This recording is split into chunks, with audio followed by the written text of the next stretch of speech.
네, 이번 주는 천지 창조입니다. 어떤 세계관을 가지고 있느냐에 따라서 살아가는 방식과 옳고 그름에 대한 판단 기준과 고난을 대하는 태도가 달라집니다. 그 세계관은 세상의 시작을 보는 시각으로부터 궤도를 달리합니다. 참 여러 가지가 있습니다. 몇 가지만 보겠습니다. 첫 번째는 세상 구성 물질의 우연한 조합이다.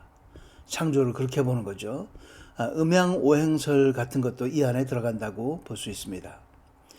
두 번째는 진화, 잘 아시는 것처럼 원숭이를 조상으로 삼는 그런 주장이죠. 세 번째는 설명 가능한 과학적인 발전이다.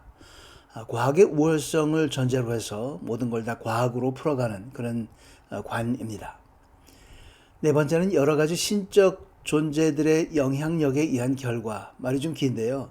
대부분의 종교들입니다. 그리스 종교, 페르시아, 바벨론 모두 신들의 어떤 결혼 관계에 의해서 복을 받고 또 세상이 만들어졌다. 그렇게 주장하는 거죠. 다섯 번째가 이제 기독교적인 이 기독교 세계관인데 목적과 질서와 사랑이 있는 창조주의 사역이다, 일이다 하는 것입니다. 창세기는 크게 두 가지 분류로 나뉘어질 수 있습니다. 1장부터 11장까지는 인격적인 우주, Personal Universe라고 얘기합니다. 그리고 두 번째는 12장부터 50장까지는 목적이 있는 우주입니다. 첫 번째 뭉치에서는 바로 이 인격적 우주라는 말은 모든 물질과 도덕이나 보이는 것 보이지 않는 모든 것이 그 만물의 기초와 원천, 기초가 되고 또 원천이 되는 분이 바로 한 분이다. 인격적인 그분이다. 그렇게 얘기를 하는 거죠. 바로 그것을 말씀으로 창조되었다. 그렇게 표현합니다. 인격적이고 또 질서가 있고 그리고 사랑이다. 오늘은 이 세 가지에 대해서 중점적으로 같이 보겠습니다. 안녕하세요. 최우승리 채널의 최승구 목사입니다. 천지창조. 태초에 하나님이 천지를 창조하시니라. 모두 다 잘 아는 말씀입니다. 태초에로부터 시작하고 주어는 하나님이입니다. 이것이 창세기 전체뿐만 아니라 온 우주 만물의 중심 주어가 하나님인데 그것을 성경 안에만 가둬놓을 것이 아니라 우리가 범사에 우리 삶에 하나님이 주어임을 늘 고백하며 살기를 바랍니다. 먼저 인격적인 하나님입니다. 우주는 비인격적인 물질 운동이 아니다라고 성경은 분명하게 얘기해주고 있습니다. 살아있고 생기 있는 인격적인 존재다. 인격적인 존재가 만든 그 인격을 담고 있는 그런 존재다. 그런 말이죠. 말씀으로 천지를 창조했다. 이 말씀은 바로 로고스라고 요한복음엔 얘기합니다. 사상, 꿈, 비전 이런 것들을 다 포함하는 말씀입니다. 로고스가 로직의 어원이다. 그래서 이제 그 논리적인 것만 생각하는데 그런 게 아니라 사상과 꿈과 계획과 비전과 이런 하나님의 꿈이 바로 있는 것이 로고스입니다. 그 말씀이 육신이 되어 우리 가운데 계셨기에 우리는 그분의 영광을 보았습니다. 유명한 요한복음 1장 14절 말씀이 바로 예수님을 얘기하는 거죠. 그 말씀이 바로 예수 그리스도입니다. 예수 그리스도로 우리에게 오셨습니다. 굉장히 중요한 말씀이죠. 바로 하나님은 그렇게 말씀이셨고 또 예수님이셨다. 인격적이다. 이 안에 많은 것들이 포함되는데 몇 가지만 좀 추가로 보겠습니다.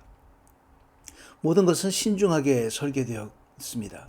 창조는 우리 생각과 또 예배를 드릴 그분의 거울이다. 예배를 받으실 그분의 거울입니다. 그분이 만든 작품 안에 그 창조주의 모든 것들이 서려 있는 것이죠. 우리의 관심은 세상이 아니라 사실 세상을 만드신 분이어야만 하는 거죠. 세상은 피조물이고 그 피조물을 만드신 분이기 때문에 가장 중요한 건 만드신 분이죠. 그래서 시편 기자는 이것을 깨닫고 기뻐합니다. 내가 사는 한 여호와를 찬양할 것입니다. 내가 존재하는 동안 내 하나님을 찬양하겠습니다. 그분을 잠잠히 생각하는 것이 너무나 달콤하니 내가 여호와 앞에서 기뻐합니다. 물론 시편에는 이것 말고도 하나님을 찬양하는 구절들이 너무나 많이 있죠. 하나님을 찬양하는 것은 하나님이 어떤 분인지를 깨닫고 감탄하면서 그 모든 경이로움에 놀라면서 하는 찬양입니다. 우주 자체가 하나님에 관한 무언의 메시지입니다.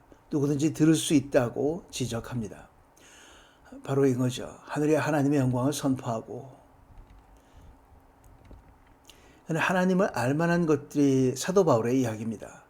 그들 가운데 분명히 드러나 있다. 명백히 보여주었다.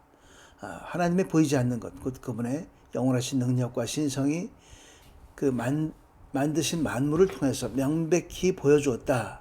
거죠. 적용. 세상 만사의 진전은 하나님의 계획, 진리에 따라서 이루어집니다. 따라서 세상을 걱정할 필요는 없습니다. 하나님이 그 안에 서려 있고 하나님께서 그것을 이루어 가십니다.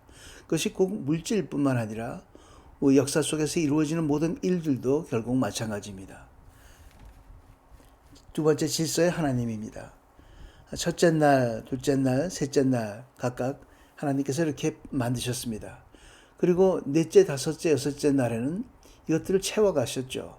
빛을 발할 수 있는 담지 물질을 만들고, 둘째 날 창공과 바다를 메꿀 것들을 만들고, 또 셋째 날 이렇게 만드셨습니다. 하늘을 창조하신 여호와께서 말씀하신다. 하나님이신 분, 땅을 지어 만드신 분, 땅을 견고하게 하신 분, 땅을 황무지로 창조하지 않으시고 사람이 살도록 지으신 분이 말씀하신다.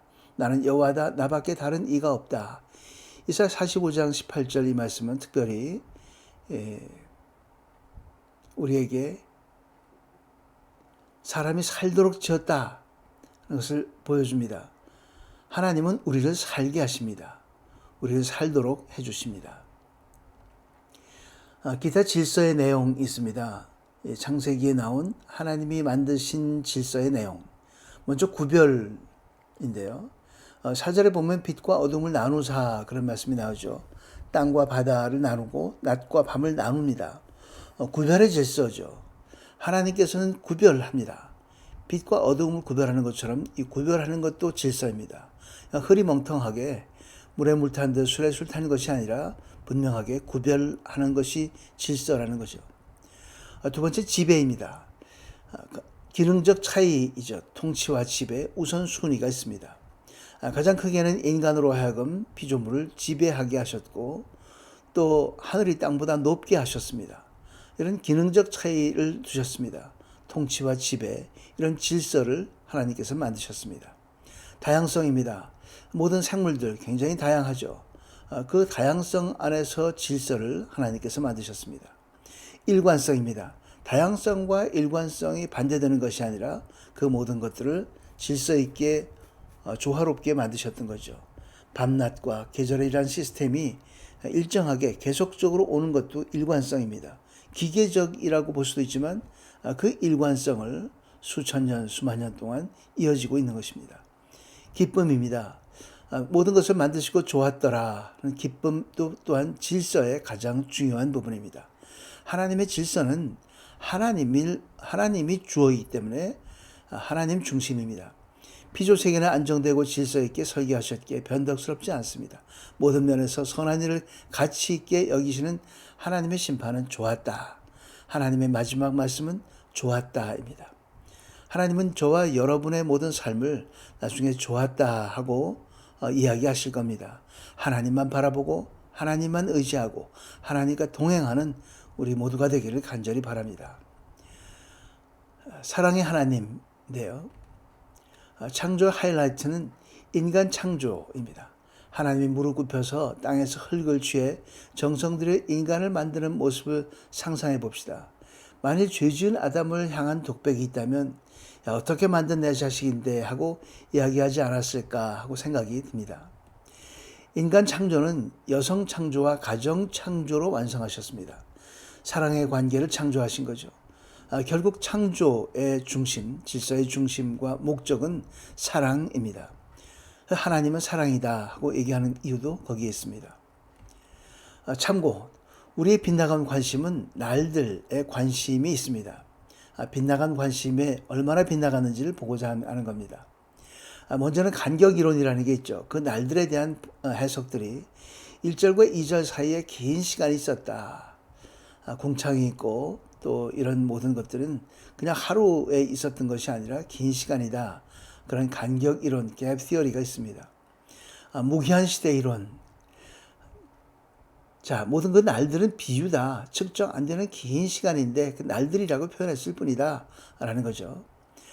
원 위치 이론이라는 것입니다. 인시투 이론. 창조는 불과 몇천 년 전에 불과하다. 몇천 년 동안에 다 이루어졌다. 모든 것은 압축되게 그렇게 이루어진 것이다. 그런 의견입니다. 계시의 날 이론. 7일이라고 하는 것은 실제 창조 때 날이 아니고 그 모세의 날들을 모세가 계시를 받은 그 날들을 그 7일에 압축시켜서 나온 거다. 하는 주장입니다. 문학적 장치 이론입니다. 재구성하면서 날들을 채용했다.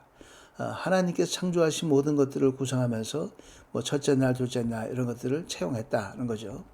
여섯 번째는 신화 이론입니다. 신화라는 거죠. 그것은 다 신화다. 어느 것도 사실 답은 없습니다. 이 날들 이론에 대해서 어느 것에도 우리의 호기심을 만족시켜주는 것은 없습니다. 우리의 빗나간 관심은 그 놀라운 창조 역사를 축약해서 내 컴퓨터 파일 안에 집어넣으려고 내가 하나님 위에 서려고 하는 그런 욕구 때문에 생겼습니다. 그런 것이 중요한 것이 전혀 아니죠.